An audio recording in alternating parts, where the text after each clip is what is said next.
Alright then, it's time for another book review, and this time I'm going to be reviewing The Death of WCW by Brian Alvarez. You know, it was released in 2004 and is 240 pages long, but unfortunately I don't have the book to show you today, so I'm just going to have to go off the top of my head.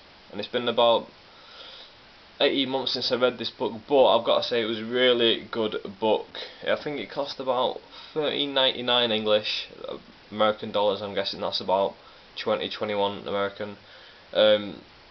It's not as easy as a read as the WWE produced biographies, but then again, it's not a difficult read. It's not a lot of scientific jargon that you're not going to understand. It's quite simple to understand. Highlights of the book: it gives you a hell of a lot of stuff that you wouldn't have known about WCW, especially if you didn't follow it that closely back in the day. I was a big fan of it back in the day, and I used to watch it every week. But I was young then. I was about, let's see, I started watching in 1995, so I would have been 7 years old, and then it stopped being aired on our TV in 2000. So that's what, 12 years old. So yeah, I wasn't really old enough to really follow it that closely, and because I was in England and we didn't get pay-per-view syndication and all this stuff over here, then I didn't really get a lot of the WCW products, and I didn't get to find out a lot of the backstage stuff that you, that you get to find out in this book. You know, it's well researched. It goes in depth into a lot of the stuff that happened in WCW, not just towards the end, the Russo killed WCW stuff that everyone seems to always mention, but the stuff back in the day with Jim Herd and Bill Watts, how Bill Watts would push his son Eric, even though he was built quite well, Eric Watts, but just the fans didn't like him and other wrestlers didn't like him. That's something I remember it said in the book. I've actually found a link to the ebook online. We'll have about a quarter of the ebook on Google, so I'm going to put that in the box down here for anyone who wants to have a read of that. It might get you interested in reading the rest of the book, but there's about 50 pages in there, so it's worth reading. It gives you a nice introduction to it.